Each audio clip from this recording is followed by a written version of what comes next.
थोड़ा ऊपर करो। बिस्मिल्लाहिर्रहमानिर्रहीम। बस बस बस बस। इय्याका नअबुदु व इय्याका नस्तईन। मेरे हाफिजाबाद के नौजवानों, बुजुर्गों, मेरी बहनों, इस शानदार इस्तकबाल का मैं आपका शुक्रिया अदा करता हूं। बहुत बहुत शुक्रिया।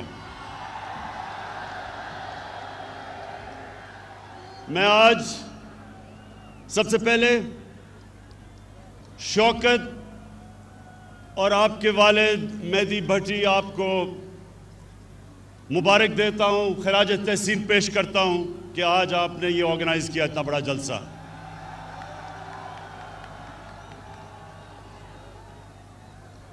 आज हमने हाफिजाबाद यूनिवर्सिटी और 400 बेड का डिस्ट्रिक्ट हॉस्पिटल बनाने का फैसला किया।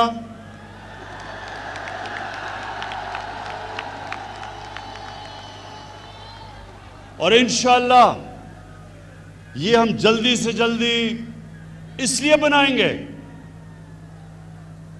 कि ये यूनिवर्सिटी भी और हॉस्पिटल भी ये आपकी जरूरत है और ये हमारा फर्ज है कि हम ये आपके लिए बनाएं।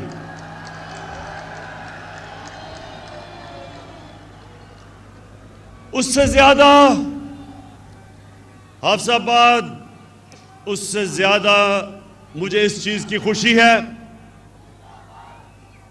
कि पंजाब गवर्नमेंट ने फैसला किया कि 2020 तक, इस साल तक 50% पंजाब को हेल्थ कार्ड, हेल्थ इंश्योरेंस दी जाएगी और अगले साल 2021 में सारे पंजाब के लोगों को हेल्थ इंश्योरेंस, हेल्थ इंसाफ कार्ड मिलेगा। अब मैं आपको समझाना चाहता हूं कि हेल्थ कार्ड है क्या। ये मेरी बहनें आप खास तौर पे सुने। एक घर में सफेदपोश घर, तनख्वाहदार लोगों का घर, मजदूर का घर, अगर बीमारी होती है वालिदैन को, बच्चों को, तो ये जो हेल्थ कार्ड है ये एक खानदान में 10 लाख रुपए तक कहीं भी इलाज करवा सकेंगे। सरकारी अस्पतालों में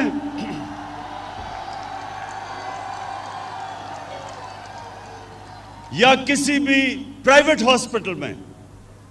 यह पहली दफा पाकिस्तान की 73 साला तारीख में एक आम आदमी को एतमाद होगा कि अगर घर में बीमारी होती और पैसे नहीं, हमारे पास हेल्थ इंश्योरेंस होगी। मैं आपको यह बता चलूं हाफिजाबाद के लोगों कि दुनिया में अमीर तरीन मुल्कों में भी इस तरह की हेल्थ इंश्योरेंस नहीं होती जो आज पाकिस्तान में हमने फैसला किया कि केपी और पंजाब में हम लेके आए।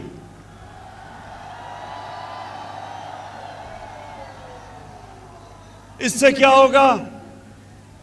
इससे होगा क्या? इससे यह होगा कि हाफिजाबाद जैसे इलाकों के अंदर, हाफिजाबाद जैसे इलाकों में प्राइवेट हॉस्पिटल बनेंगे। और प्राइवेट हॉस्पिटल इसलिए बनेंगे कि हेल्थ कार्ड की वजह से हर कोई इलाज करवा सकेगा। अभी सिर्फ देहातों में सिर्फ सरकारी अस्पताल हैं क्योंकि लोगों के पास पैसा नहीं। बड़े शहरों में प्राइवेट हॉस्पिटल है। इंशाअल्लाह अस्पतालों का सारे पाकिस्तान में, अभी तो खैर पंजाब में और पख्तूनख्वा में एक अस्पतालों का जाल पिच जाएगा ये हेल्थ कार्ड की वजह से। दूसरी चीज जो चीफ मिनिस्टर पंजाब ने बात की,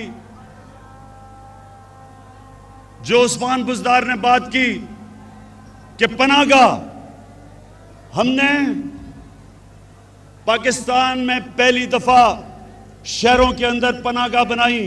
किसके लिए? मजदूर आता है काम करने के लिए, पनाहगाह में वो ठहरता है, उसके पैसे बच जाते हैं, किराया बच जाता है, खाना मिलता है, खाने के पैसे बचते हैं और वो सारा पैसा अपने बीवी बच्चों को भेजता है।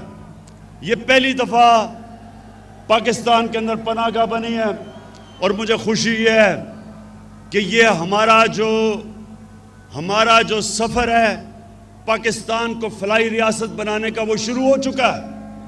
हम इंशाअल्लाह जो अगला काम करने जा रहे हैं, जो नया पाकिस्तान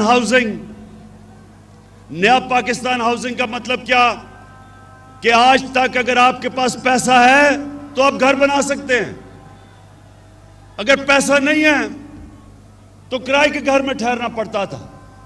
अब नए पाकिस्तान हाउसिंग का जो हमारा स्कीम है, और 2 साल हमें लगे, एक अदालतों में केस था फोरक्लोजर लॉ का, वो जीतने में।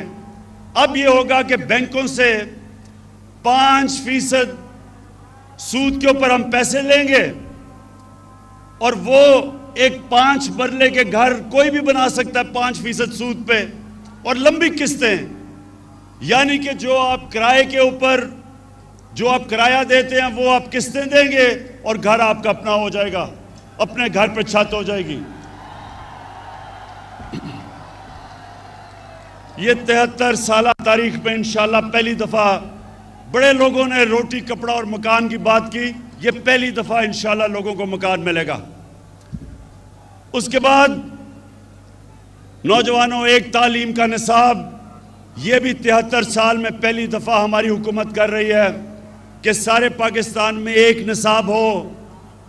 ये ना हो कि उर्दू मीडियम, इंग्लिश मीडियम, दीनी मदरसे, एक निसाब हो ताकि गरीब घरों से भी बच्चे ऊपर आ सकें, डॉक्टर बन सकें, इंजीनियर बन सकें। जब 2013 में तहरीक इंसाफ की हुकूमत आई पख्तूनख्वा में, तो 3 साल तक हम सुनते रहे कि जी किधर है नया पख्तूनख्वा। 3 साल हमें सुनना पड़ा कि किधर है नया पख्तूनख्वा।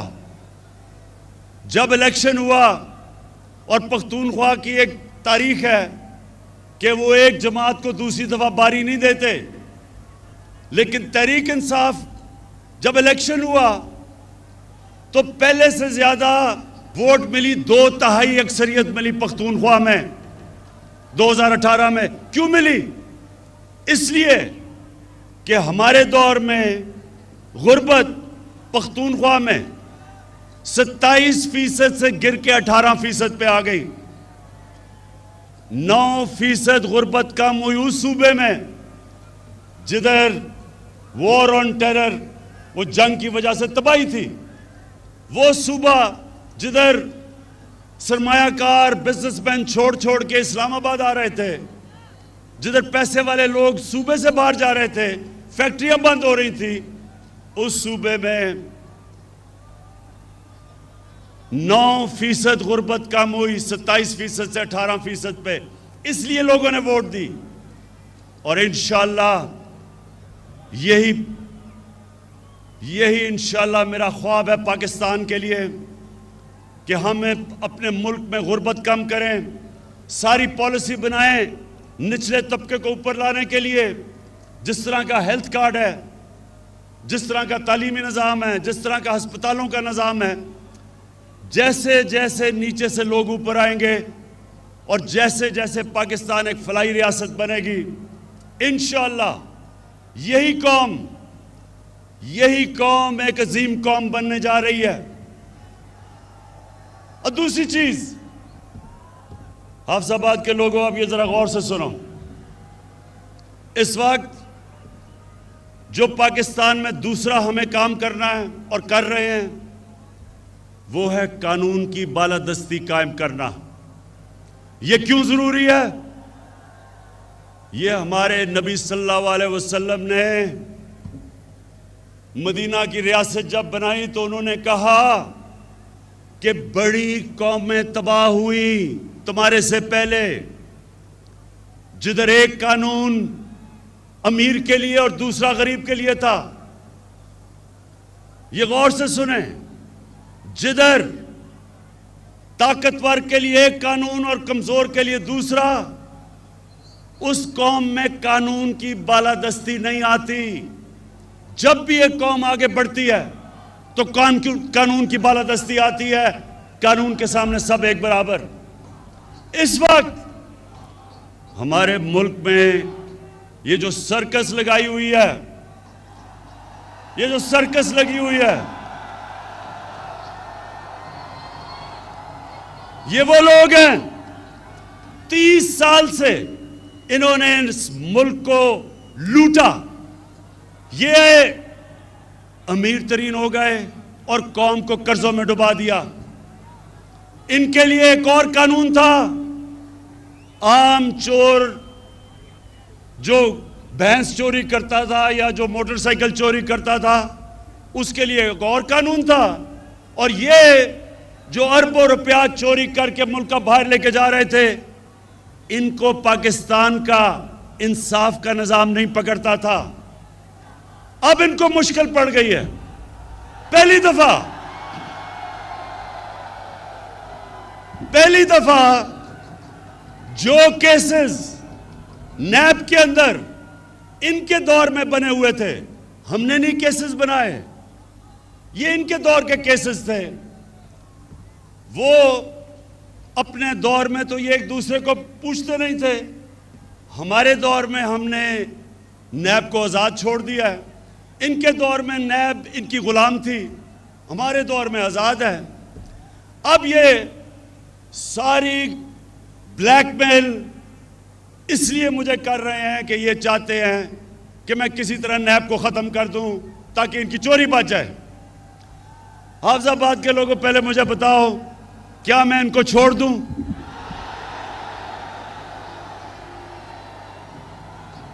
कहीं आपको इनके ऊपर तरस तो नहीं आ रहा? वो जब नवाज शरीफ की शक्ल आपने देखी कि जी बीमार हो गया, वो पता नहीं जिंदा भी रहेगा या नहीं। बड़े लोगों ने मुझे कहा, इमरान खान ये तुम क्या कर रहे हो, बेचारा मर ही ना जाए, पता नहीं जहाज पे भी चढ़ेगा या नहीं। हमारी कैबिनेट में भी एक दो ख्वातीन, उनके भी आंखों में आंसू आ गए इसकी शक्ल देख के। जैसे ही लंदन गया, लंदन की ऐसी हवा लगी कि सारी बीमारियां खत्म हो गई। तो ये जो सब इकट्ठे हैं, मैं इन सारों को आज पैगाम देना चाहता हूं कि देखें, आज तक आपका उन लोगों से मुकाबला था, या वो उनको अपनी कुर्सी की ख्वाहिश थी, या वो आप ही की तरह करप्ट थे। आज आप सबका मुकाबला इमरान खान से है। एक वो इंसान जिसको अल्लाह ने मुकाबला करना सिखाया है। मैं आज आप सबको कह रहा हूं कि आप जो मर्जी कर लें, जितने मर्जी जलसे करने हैं कर लो, लेकिन जब तक आप इस मुल्क का लूटा हुआ पैसा वापस नहीं करेंगे, आपको नहीं छोड़ूंगा।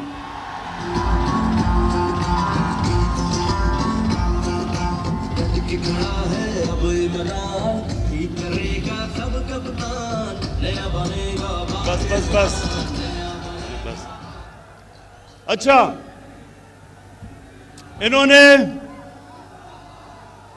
पहले पूरी कोशिश की कि माशियत के ऊपर कहा जी माशियत खराब हो गई, इसको निकाल दो। फिर कहे जी महंगाई हो गई। इनके पिछले 10 साल में देखें कितनी दफा महंगाई आज से बहुत ज्यादा थी। फिर कहा जी कि वो कोरोना के अंदर इमरान को नहीं समझ कि वो जिस तरह नरेंद्र मोदी ने बंद किया था अपना मुल्क, इमरान खान को भी करना चाहिए। अल्लाह अल हक है, अल्लाह का शुक्र अदा करता हूं, उसने हमने कोरोना से भी बचा दिया। फिर इन्होंने एक फैटफ, एक ऐसी चीज है जिसमें पाकिस्तान को इनकी वजह से ग्रे लिस्ट में डाला हुआ है। अगर पाकिस्तान ब्लैक लिस्ट हो जाता है तो हमारे ऊपर सैंक्शंस लग जाती हैं, हमारी माशियत बैठ जाती है। तो इन्होंने सोचा कि अब तो इसको ब्लैकमेल कर लेंगे कि पहले नैब को ख़त्म करो और फिर हमें फैटफ साइन करेंगे। इन्होंने मुझे नैब में 38 शिक्के हैं नैब की, उसमें से कहा 34 शिक्कों को इस तरह कर दो कि नैब ही ख़त्म हो जाए ताकि इनकी चोरी बच जाए। जब मैं नहीं माना तो इन्होंने क्या किया कि इन्होंने अदलियों पे भी हमला किया। 3 चीफ जस्टिस बैठे हुए थे जिनके खिलाफ इन्होंने बातें शुरू कर दी कि जी नवाज शरीफ ने कहा फैसला ही गलत था। 3 चीफ जस्टिस थे, अदलियों का भी अटैक किया और फिर पाकिस्तान के आर्मी चीफ और ISI चीफ को अटैक किया। आर्मी चीफ और ISI चीफ को अटैक करने का मतलब फौज को अटैक करना। यहां मेहदी भट्टी बैठे हैं, इनका बेटा बलूचिस्तान में शहीद हुआ। इस तरह के कितने हमारे फौजी शहीद हुए हैं हमें हमारी हिफाजत करते हुए। लेकिन वो आदमी बाहर लंदन में बैठ के यहां हमारी फौज के खिलाफ साजिश कैसे कि जब अब कहते हैं कि मैं आर्मी का चीफ और जो ISI का चीफ है उसको फौज बदल दे, तो क्या फौज कोई एक जमहूरी इदारा है? क्या उन्होंने नो कॉन्फिडेंस मोशन पास करना है? वो ये कह रहा है कि फौज के अंदर बगावत की जाए, वो ये कह रहा है कि फौज कू करे, यानी कि हमारी फौज तबाह हो। अपनी चोरी बचाने के लिए नवाज शरीफ तुम इधर तक पहुंच गए हो कि हिंदुस्तान की जुबान बोल रहे हो अपनी फौज के खिलाफ। इससे मेरा अज़म और मजबूत है कि तुम्हारी तरह के लोग, तुम्हारी तरह के मीर जाफर, मीर सादिक और मीर रियाज सादिक, इनको इंशाअल्लाह जब तक हम इनको कानून के नीचे नहीं लेके आएंगे और इनका पैसा नहीं निकालेंगे, इंशाअल्लाह मैं इनको नहीं छोड़ूंगा।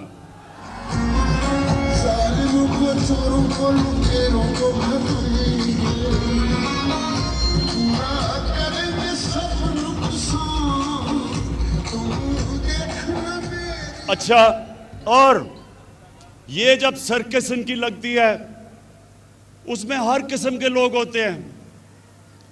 एक ऐसा आदमी है जो कि कहता है इमरान खान की वजह से इस्लाम को खतरा है। मैं उनको एक पैगाम देना चाहता हूं, और हाफिजाबाद के लोगों आप इसकी गवाही देना।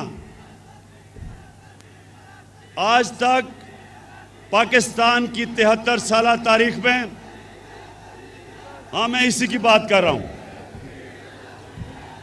कि डीजल ये कहता है कि इमरान की वजह से इस्लाम खतरे में है। मेरी वजह से इस्लाम खतरे में नहीं है, आपकी तरह के लोगों की वजह से इस्लाम खतरे में है। मैं आज चैलेंज करता हूं, पाकिस्तान की 73 साल तारीख में किसने आज तक अपने नबी सल्लल्लाहु अलैहि वसल्लम का, उनका जो मौक़िफ़, उनके लिए कौन इस तरह इंटरनेशनल स्टेज पे खड़ा हुआ है मेरे अलावा? चैलेंज करता हूं आपको।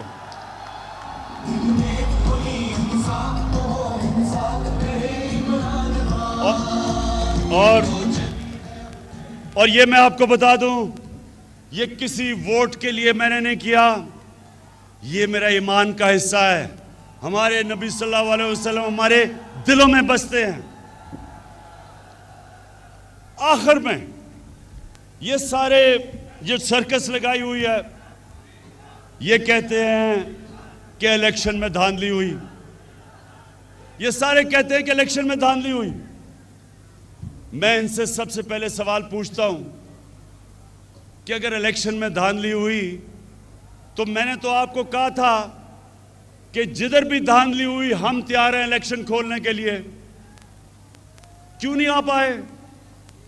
मैं आपको बताता हूं क्यों नहीं आए।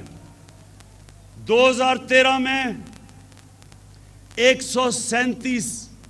137 पिटिशंस थी जिन्होंने कहा कि इलेक्शन में धांधली हुई नेशनल असेंबली में। 2018 में 137 की बजाय 90 थी, 50% कम पिटिशन थी। और नून लीग की सिर्फ 11 पिटिशंस थी पंजाब के अंदर और तहरीक इंसाफ की 14 थी। तो सवाल ये मैं पूछता हूं कि अगर धांधली हुई थी तो किधर हैं आपकी पिटिशंस? क्यों नहीं आपने कहा कि धांधली हुई? इलेक्शन कमिश्नर आपका, केयर टेकर आपकी, आपने सिलेक्ट किया था केयर टेकर इलेक्शन कमीशन, तो धांधली किसने की फिर? और जब मैंने आपको कहा था हम खोलने के लिए तैयार हैं, क्यों नहीं खोला? नौजवानों, एक मेरी बात सुन लें। जब मैं क्रिकेट खेलता था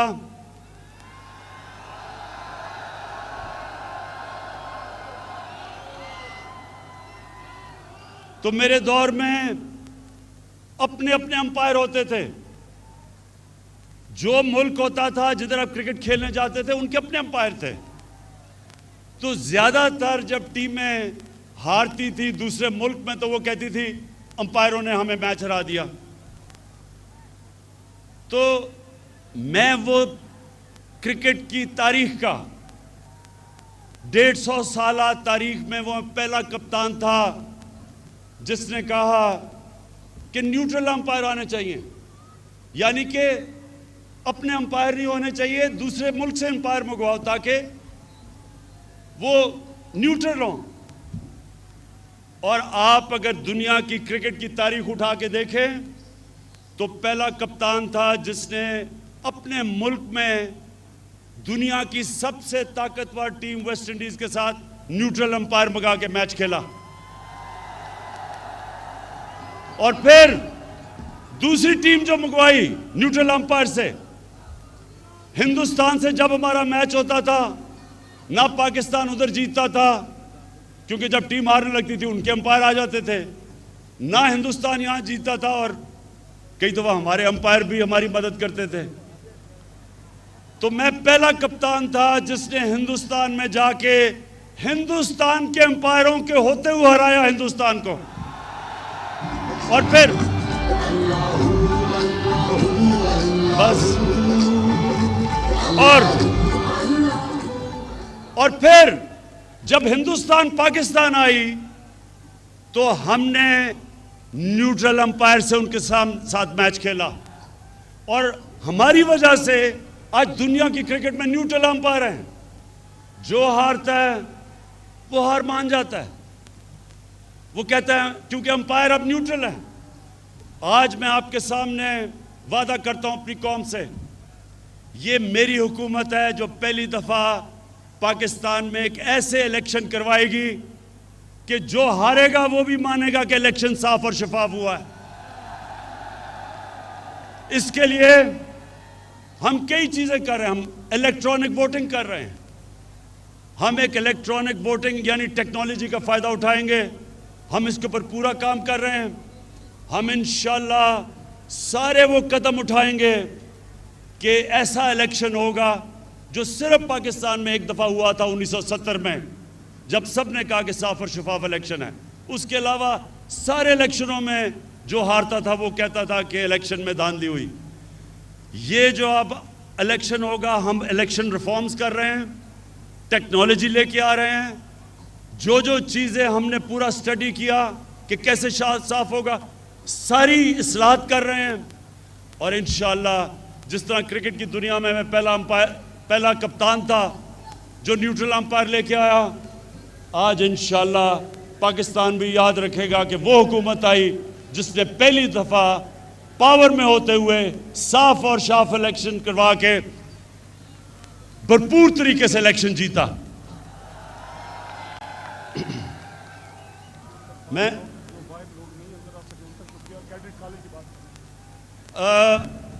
शौकत ने मुझे कहा है कि अभी लोग बहुत बाहर खड़े हैं जो अंदर नहीं आ सके, उनको भी मैं उनका शुक्रिया अदा करता हूँ, खुशामदीद कहता हूँ उनको। और मैं आखिर में ये फिर कहता हूँ कि हमने सारे जो इलाके हमारे पीछे रह गए थे और हाफिजाबाद भी पीछे रह गया था, हम आपके लिए पूरा काम करेंगे। आपके लिए यूनिवर्सिटी, आपके लिए DHQ बड़ा 400 बेड का हॉस्पिटल, और इंशाल्लाह ये जो कैडेट कॉलेज चाह रहे हैं, इंशाल्लाह एक कैडेट कॉलेज के ऊपर भी हम काम शुरू करेंगे। बहुत बहुत शुक्रिया। वज़ीर आज़म इमरान खान हाफिजाबाद में जलसे से खिताब कर रहे थे और वज़ीर आज़म इमरान खान ने यहाँ पर बताया कि वो क्या चाहते हैं। साथ ही उन्होंने कहा कि पहली बार उनके दौर में बने नैब केसेस जो हैं उनको आज़ाद छोड़ दिया। नैब के दौर में इनके दौर में आज़ाद नहीं थी। नवाज़ शरीफ की शक्ल सब ने देखी तो उन्हें लगा कि पता नहीं ज़िंदा बचेगा भी कि नहीं, लेकिन नवाज़ शरीफ जब लंदन गया तो सब ने देखा कि वो ठीक है। नवाज़ शरीफ ने फ़ौज के ख़िलाफ़ भारत की ज़बान बोली। उन्होंने कहा कि तुम्हारी तरह मीर सादिक और मीर जाफ़र को कानून के कटहरे में लाने तक पीछा नहीं छोड़ेंगे। वज़ीर आज़म ने जलसे से खिताब में कहा कि अपोजिशन की सर्कस में हर तरह के लोग होते हैं, इनका सर्कस लगता है तो इसमें हर तरह के लोग होते हैं।